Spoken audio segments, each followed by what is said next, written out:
The train station at Red Creek was nothing more than a weathered platform and a single bench. But on that scorching August day in 1885, it became the setting for a moment that would change 3 lives forever. Margaret Wells had been standing on that platform for 2 hours, clutching a worn carpet bag that contained everything she owned in the world.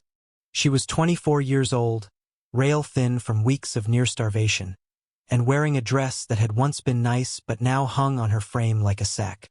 Her hands trembled, not from nerves, though she had plenty of reason to be nervous, but from hunger so profound it made her vision blur at the edges. She was a mail-order bride. 3 months ago, responding to an advertisement out of desperation after losing her teaching position in Boston, she'd agreed to marry a rancher named William Thornton, a man she'd never met, a man whose letters had been brief and formal, outlining terms more than expressing affection, but a man who represented her only option besides starvation or worse.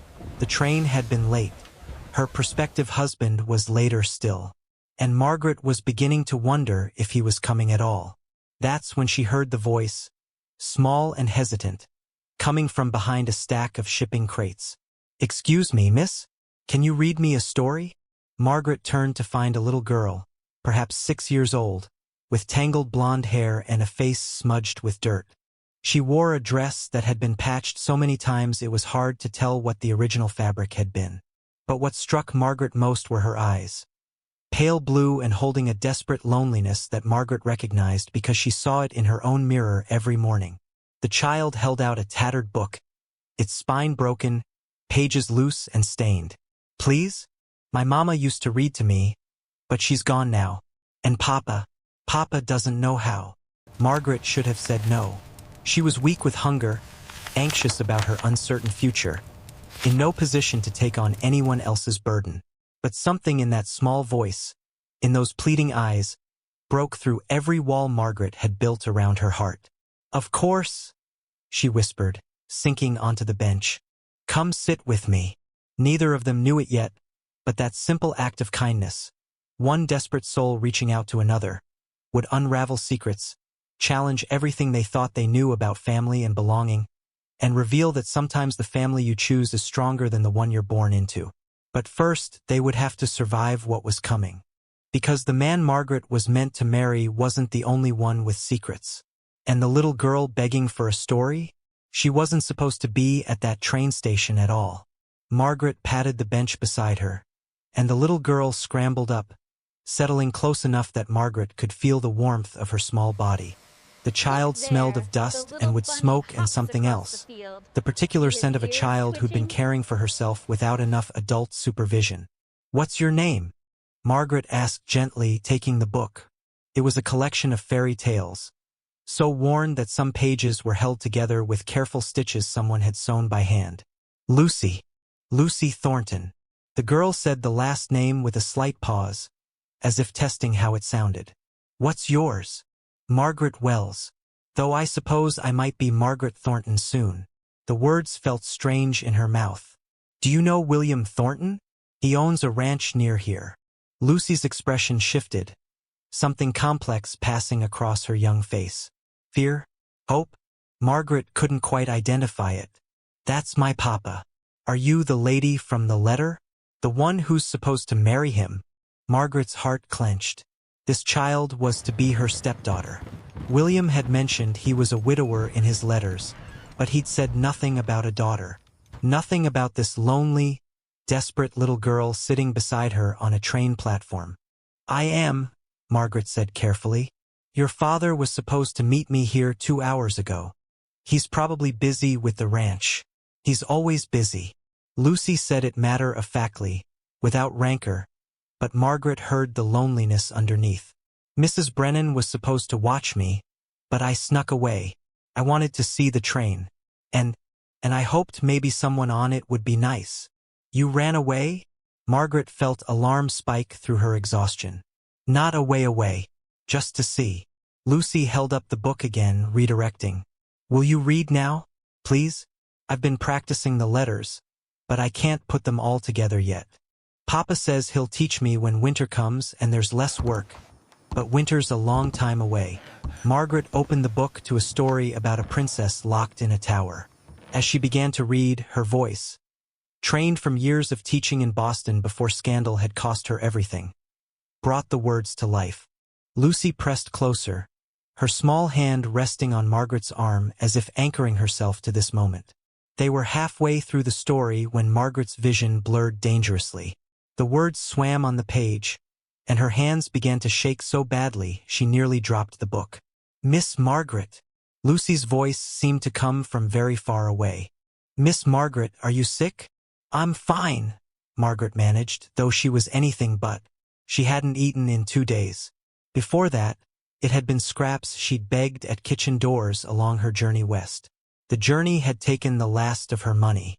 She'd been counting on her future husband to feed her when she arrived. But her future husband hadn't arrived. Lucy scrambled off the bench and ran to the stationmaster's office.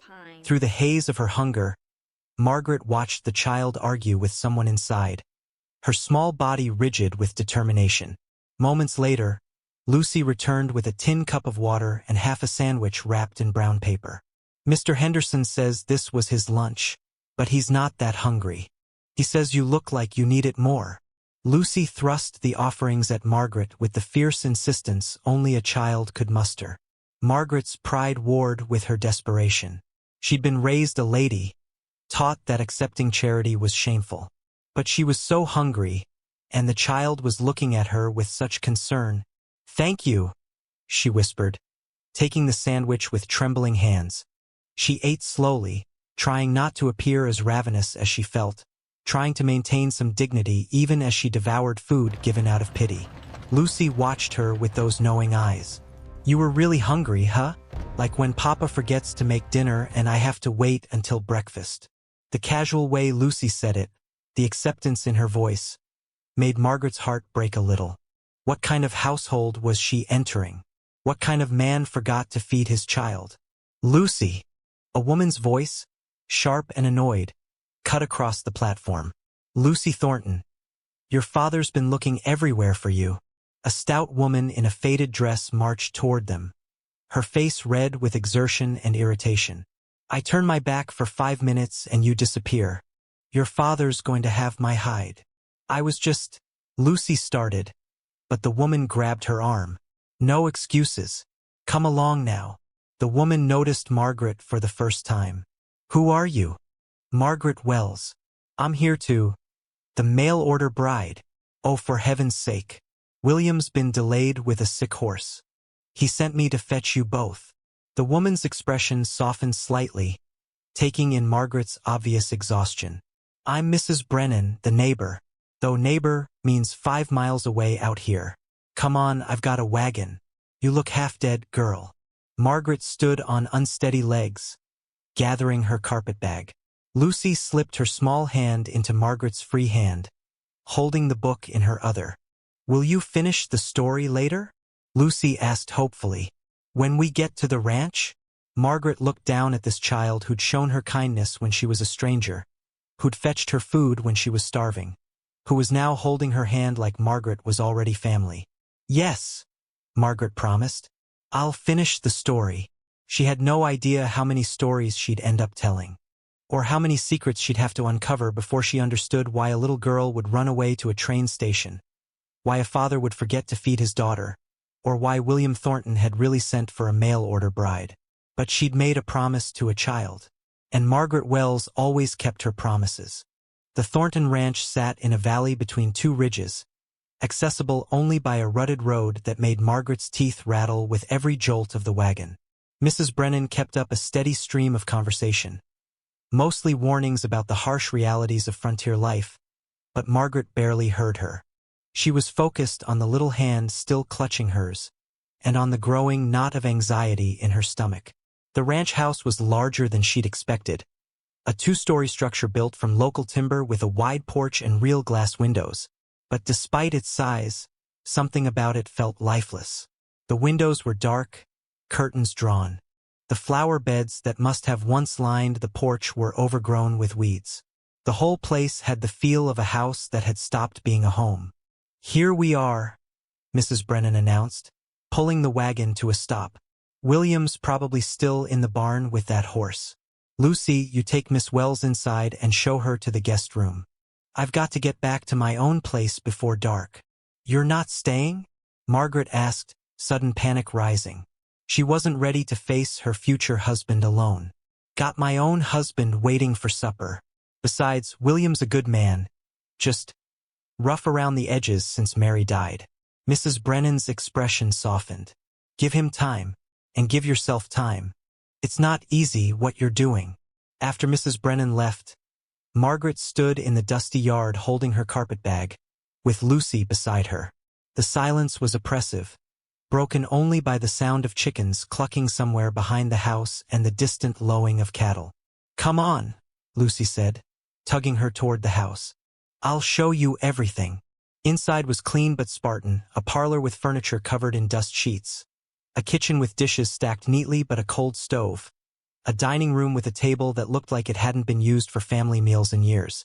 Everything was orderly but lifeless, as if the house itself was holding its breath. Lucy led her upstairs to a small bedroom. This was supposed to be for guests, but we never have guests. Papa said to get it ready for you. The bed was made with military precision, but the quilt was thin and the room held no personal touches.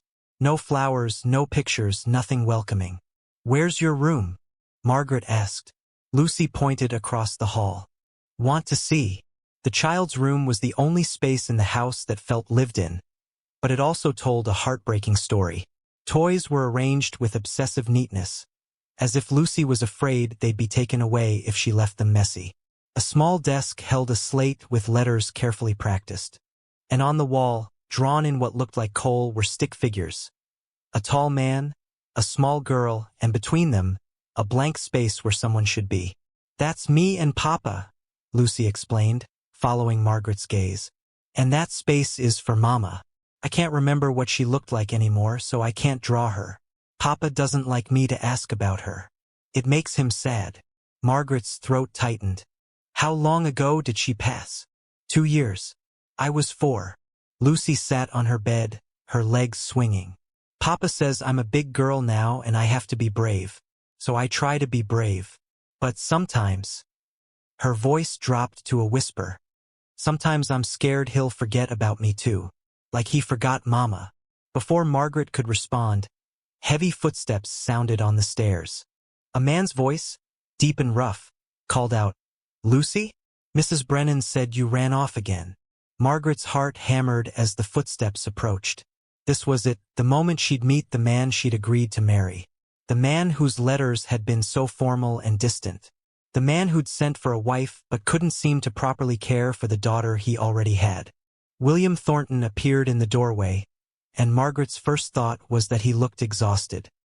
He was tall, probably in his mid-30s, with dark hair shot through with premature gray and eyes that were the same pale blue as Lucy's. He was handsome in a worn, weathered way, but there was a hardness to him. A wall he'd built that seemed impenetrable.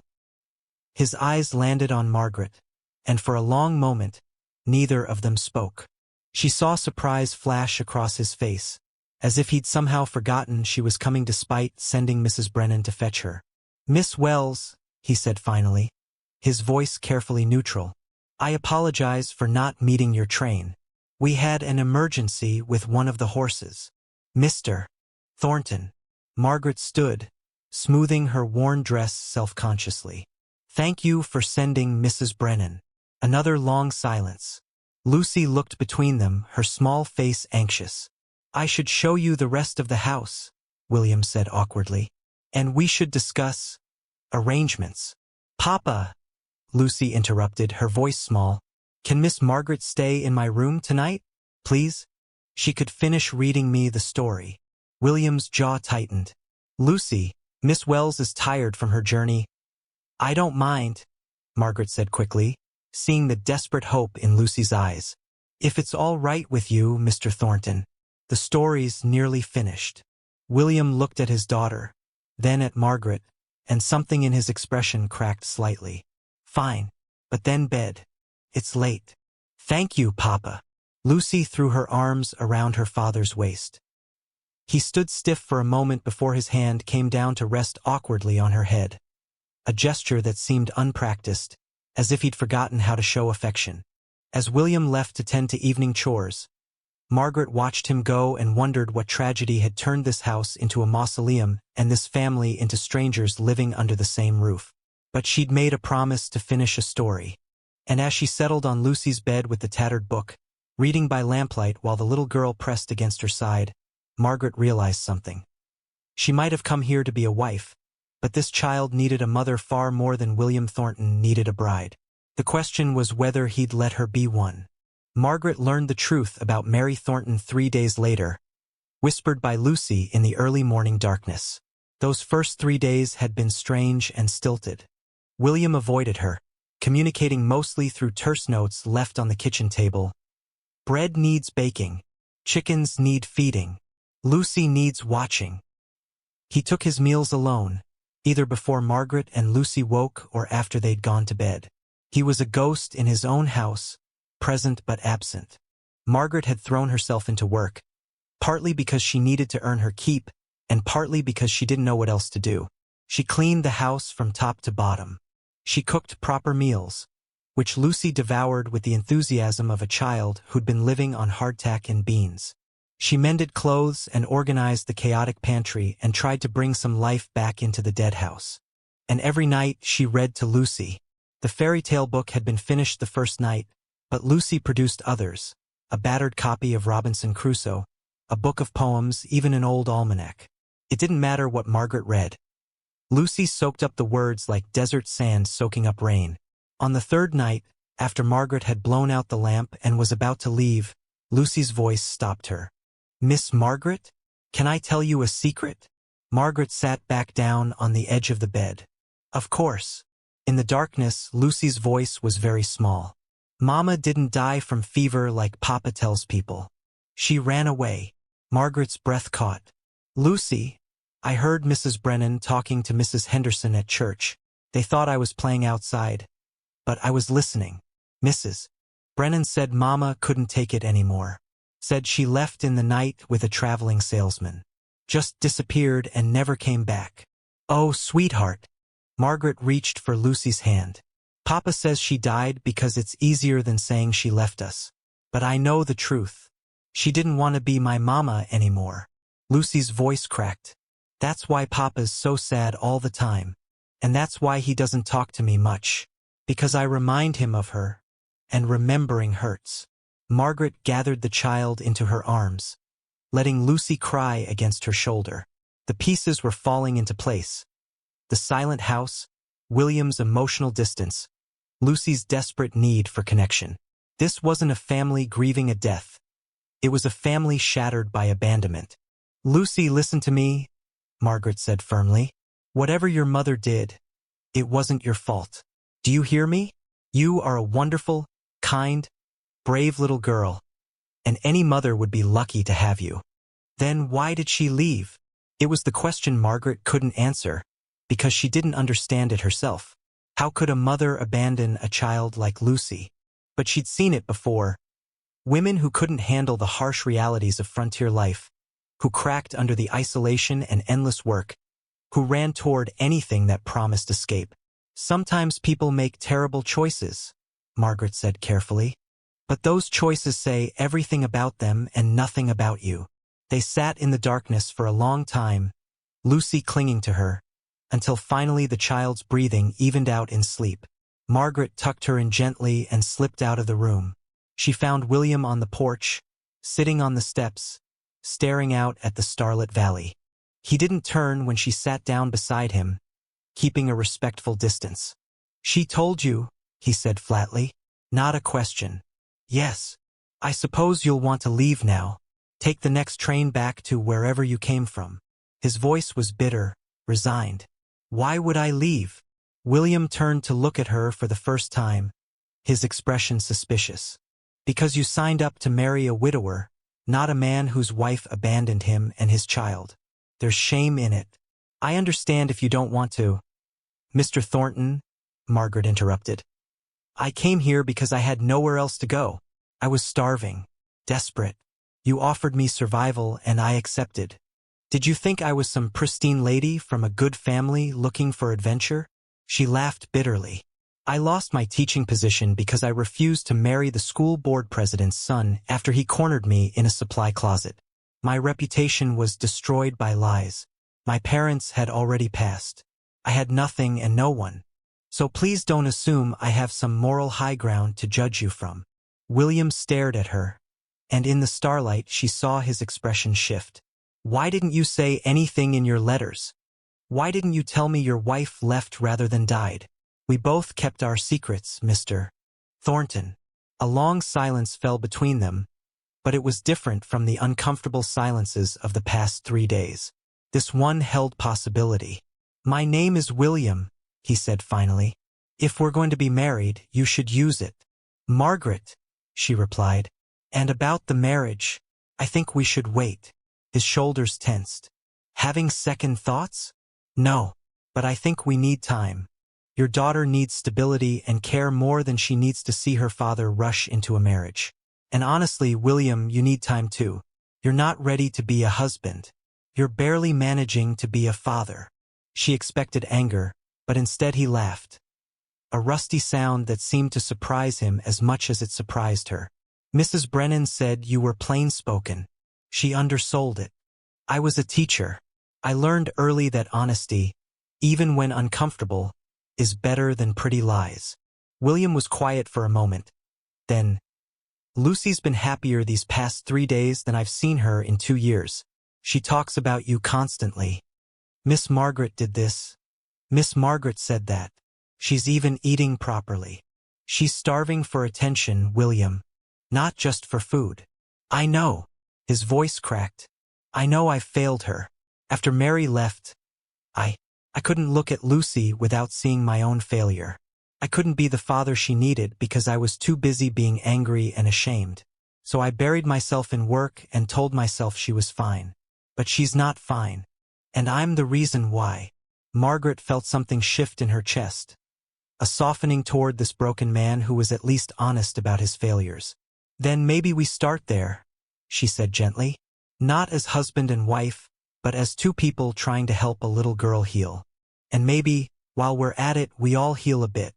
William looked at her, really looked at her, for the first time since she'd arrived. You'd stay? Even knowing the truth? Even with no promise of marriage? I'll stay, Margaret said. But I have conditions. Name them. You eat meals with us. All of them. You talk to your daughter, really talk to her. And you let me teach her properly reading, writing, arithmetic. She's bright, William.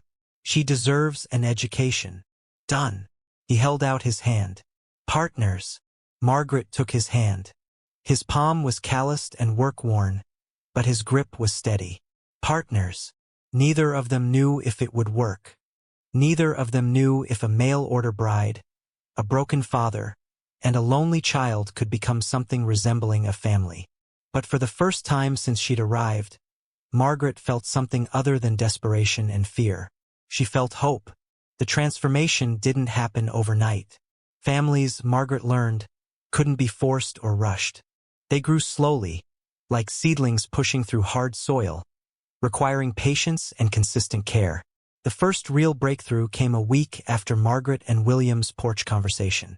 She'd prepared breakfast as usual, but this time William appeared at the proper hour, cleaned up and looking uncomfortable but present.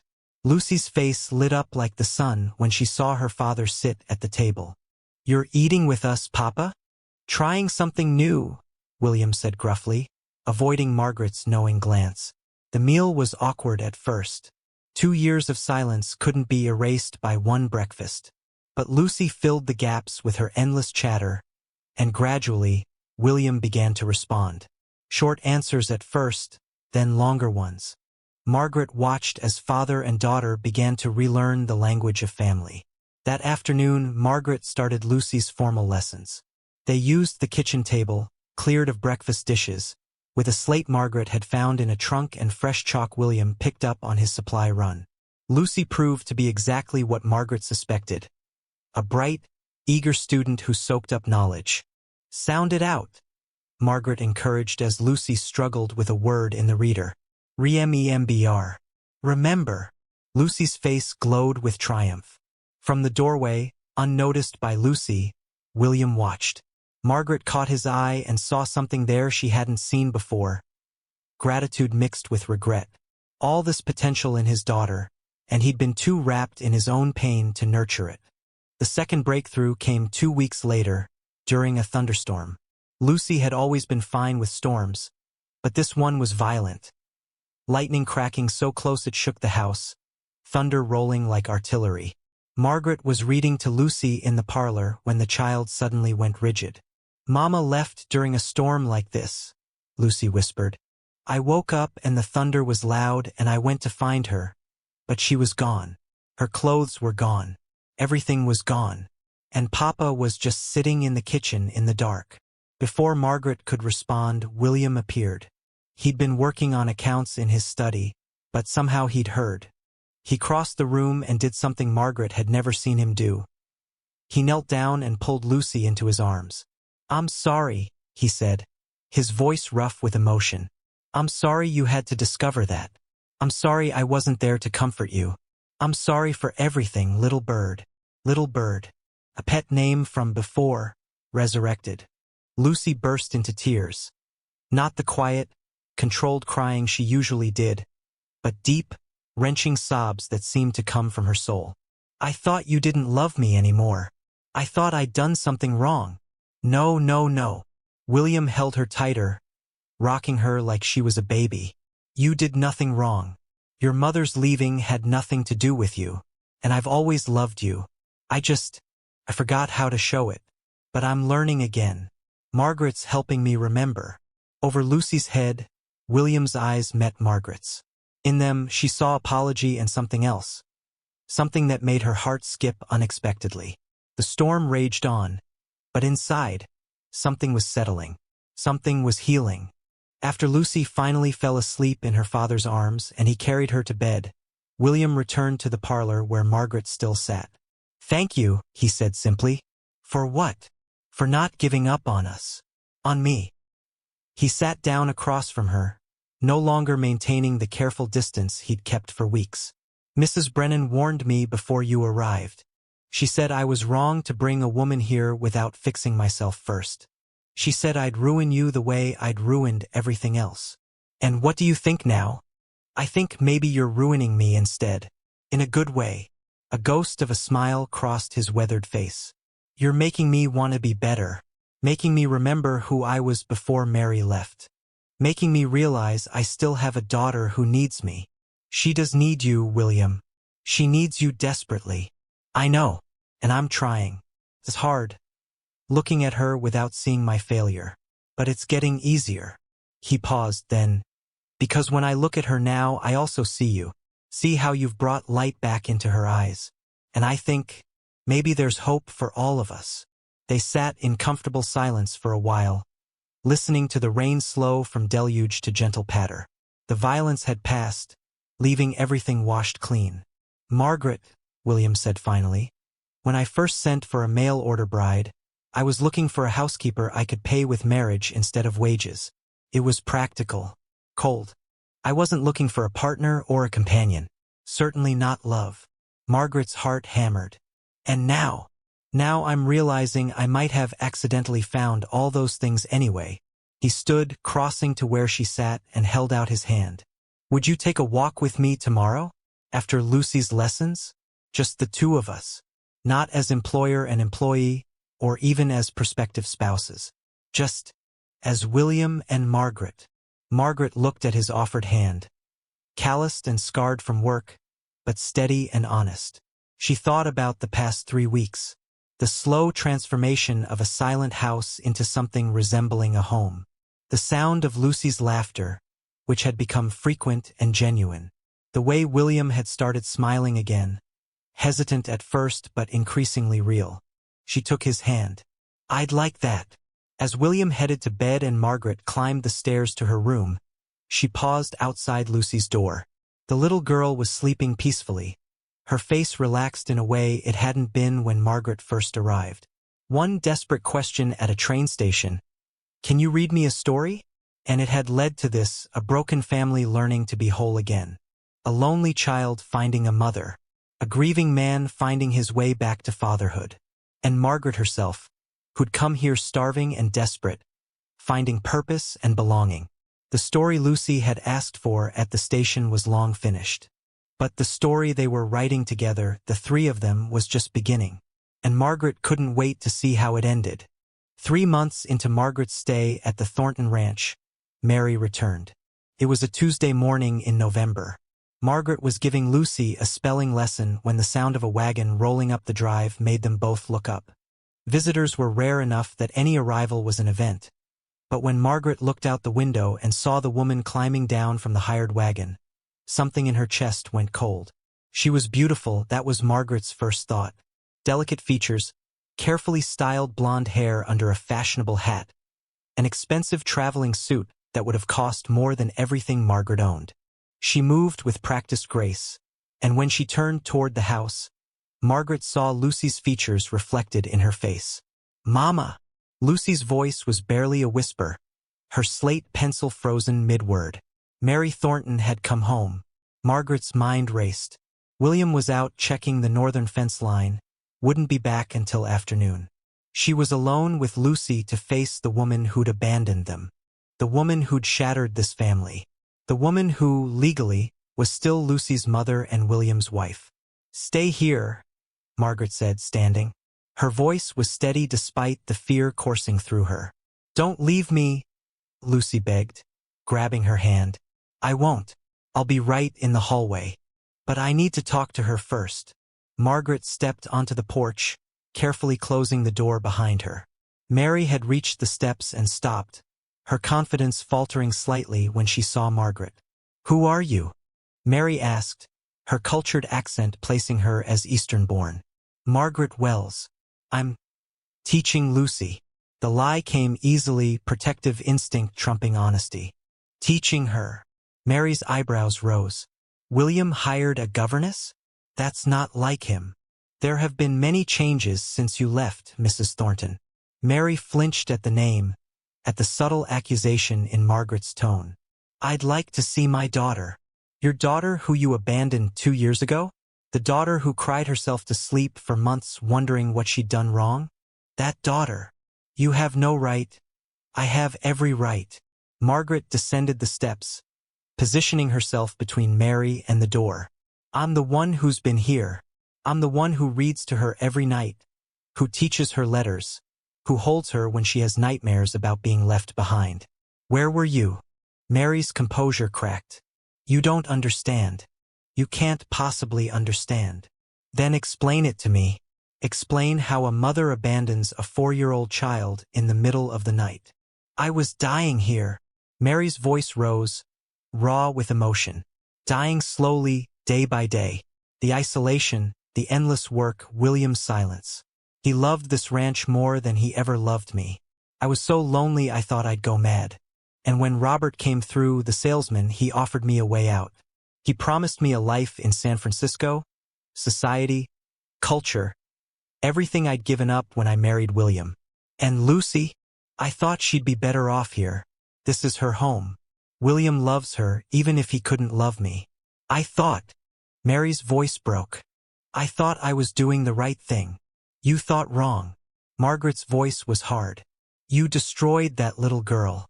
And William, he couldn't even look at Lucy for a year because she reminded him of you. Do you know what that did to her? To feel like her own father couldn't stand the sight of her. That's not my fault. It's exactly your fault. You left, and the damage rippled out and touched everything." Margaret took a breath, forcing calm. "Why are you here, Mary? What do you want?" "Robert left me." Mary's voice was small now, ashamed. 6 months ago. Said I was too needy, too demanding. I've been working as a seamstress in Denver, barely surviving. I realized I made a mistake. I want to come home. I want my family back." Margaret felt her heart plummet. "No. Excuse me. You don't get to do this. You don't get to shatter their lives and then waltz back when your adventure didn't work out. This is not your home anymore. These are not your people to hurt again. William is my husband. Lucy is my daughter. Legally, you abandoned them. Any judge would grant William a divorce for desertion. Margaret prayed this was true. And even if they wouldn't, William would never take you back. Not after what you did. Not after how far he's come in healing. The door behind Margaret opened. Lucy stood there, small and pale, staring at her mother with eyes that held none of the hope Margaret had feared seeing. Instead, they held something far more devastating: indifference. "Lucy," Mary breathed, starting forward. Lucy stepped back, pressing against Margaret's side. "You left." "I know, baby, but I'm back now. I made a mistake. You left me." Lucy's voice was flat, emotionless in a way that was heartbreaking. "You left and I cried and Papa was sad and everything was broken. But Miss Margaret came and fixed us.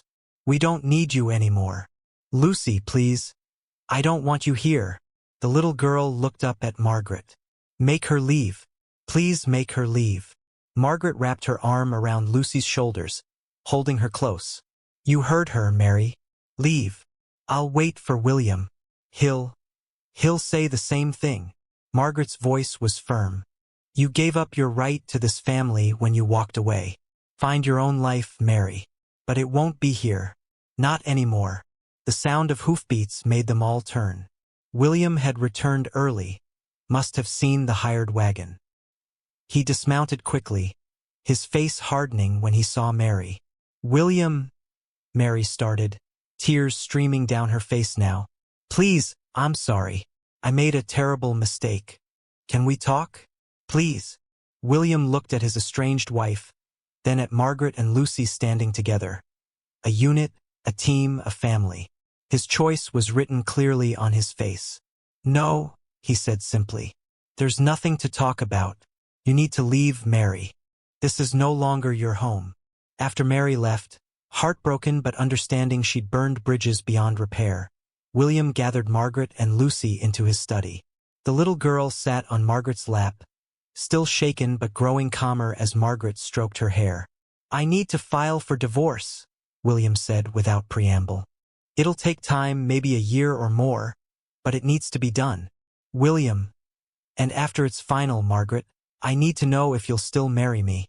Not because you agreed to in letters. Not because you needed survival. But because you want to. Because we've become something real here." Margaret looked at him. This man who'd been so broken and had worked so hard to heal. This man who'd learned to be a father again. Who smiled now.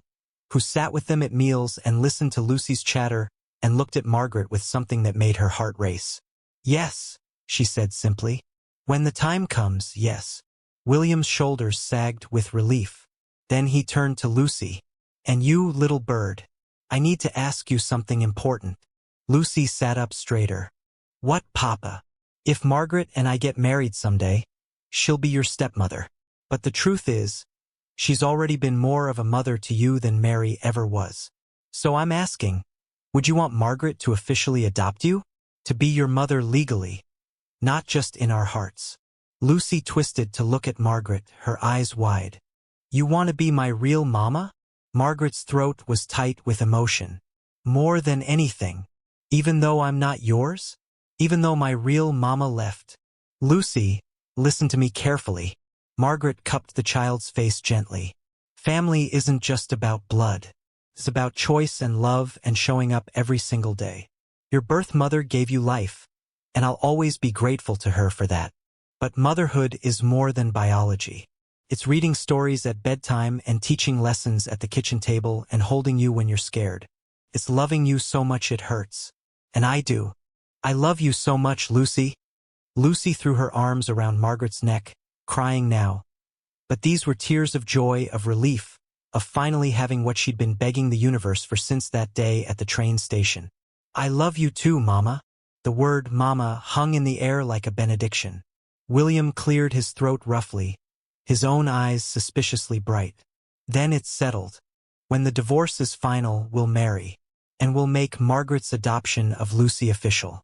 We'll be a real family. The family we should have been all along."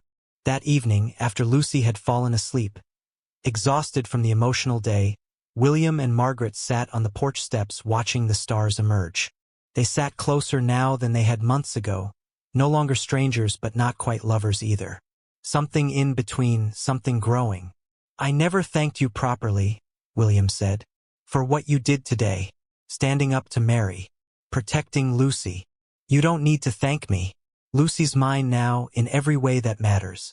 I'd face down an army for her. I know you would. William reached over and took her hand, the first truly romantic gesture he'd made. His thumb traced gentle circles on her palm. Margaret, I need you to know something. When I sent for a mail-order bride, I wasn't looking for love. I'd convinced myself love was dangerous, that caring deeply only led to pain. I wanted someone practical and undemanding. I remember, your letters were very clear about expectations. But you weren't what I expected. You weren't undemanding at all. You demanded I be better. You demanded I show up for my daughter. You demanded I feel things I'd been trying not to feel. He turned to look at her, his blue eyes reflecting starlight. And somehow, while I wasn't paying attention, I fell in love with you. Margaret's breath caught. William, I know it's too soon to say it. I know we agreed to wait, to take things slow. But after today, after almost losing this before I'd even properly claimed it, I need you to know. I love you, Margaret. Not the desperate, consuming way I loved Mary. This is different, steadier, deeper. The kind of love I think could last a lifetime. Margaret felt tears spill over. I love you too. I think I started loving you the moment you knelt down to hold Lucy during that thunderstorm. When you let yourself be vulnerable and real. William leaned in slowly, giving her time to pull away if she wanted. But Margaret didn't want to pull away. She wanted this man, this life, this family they'd built from broken pieces. His kiss was gentle and careful, like everything else about their relationship. Not rushed or desperate, but solid and sure. Promise of things to come. When they finally pulled apart, both of them were smiling. We have to wait a year, William said, for the divorce. It'll be hard. We've already waited this long. We can wait a little longer. Margaret squeezed his hand. Besides, it gives us time to do this right, to build our foundation even stronger, and to let Lucy settle in. She's been through so much. They sat in comfortable silence for a while, hands linked, shoulders touching. Inside the house, their daughter, slept peacefully, probably dreaming of stories and spelling words and the family she'd prayed for. Margaret, William said eventually. Yes. That day at the train station, when Lucy asked you to read her a story, did you have any idea it would lead to this? Margaret thought back to that scorching August day, to how desperate and lost she'd felt, to the small voice that had asked for something so simple and changed everything. No, she admitted. I thought I was just being kind to a lonely child. I had no idea I was finding my future. Funny how life works. Funny how love works, Margaret corrected. It finds you in the strangest places. In train stations and tattered books and questions asked by 6-year-olds who somehow know exactly what they need. William lifted her hand to his lips, kissing her knuckles gently. To strange places and tattered books and brilliant little girls who know better than adults what family should look like. To family, Margaret agreed. The stars wheeled overhead, indifferent and eternal. The ranch spread out around them in darkness, but the house behind them glowed with warm light. Inside, a child slept, loved and secure. And on the porch, 2 people who'd been lost found their way home, not through passion or drama or grand romantic gestures, but through something far more powerful. Showing up, day after day, choosing each other over and over again, and understanding that sometimes the best love stories start with a simple request. Can you read me a story? Yes. Yes, she could. And she would spend the rest of her life reading stories and writing new chapters and building a family with this man and this child who'd chosen her just as surely as she'd chosen them. In the end, that was what mattered. Not how the story started, but how it unfolded. Not the desperation that brought them together, but the love that kept them together. And this story, their story, was just beginning. 10 years later, the Thornton Ranch was unrecognizable from the silent, lifeless place Margaret had first encountered. The flower beds burst with color every spring. Lucy had taken over their care and expanded them year after year. The house rang with noise and laughter, filled with the sounds of the 3 children born to William and Margaret after their marriage, along with Lucy, who'd been legally adopted and never once considered herself less than a full member of the family. Lucy herself, now 16, sat on that same porch where Margaret and William had fallen in love, reading to her youngest sibling, a little boy of 4 who listened with the same rapt attention Lucy once had. "Read it again," the boy demanded when Lucy finished the story. "Again? How many times have we read this?" Lucy laughed, but she opened the book. That same tattered fairy tale collection from the train station, carefully preserved all these years. From inside, Margaret watched through the window, her hand resting on her slightly rounded belly. Another baby coming, unexpected but welcomed. At 34, she was happy in ways she'd never imagined possible during those desperate days before Red Creek. William came up behind her, wrapping his arms around her waist and resting his chin on her shoulder. "Thinking about that day at the station?" "Always," Margaret admitted. "How one question changed everything." "Can you read me a story?" William quoted softly. "Best question anyone ever asked.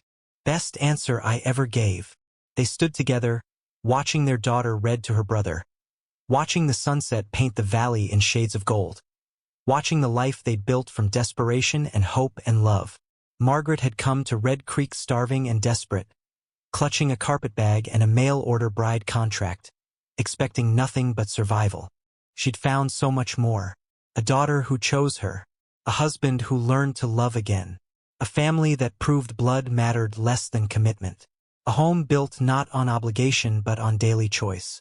All because a little girl had the courage to ask a stranger for something simple. "Can you read me a story?" And Margaret had said yes. She'd been saying yes ever since, to love, to family, to the beautiful, complicated, perfect life that grew from that single moment of kindness. Yes to reading stories. Yes to being chosen. Yes to choosing back. Yes to forever.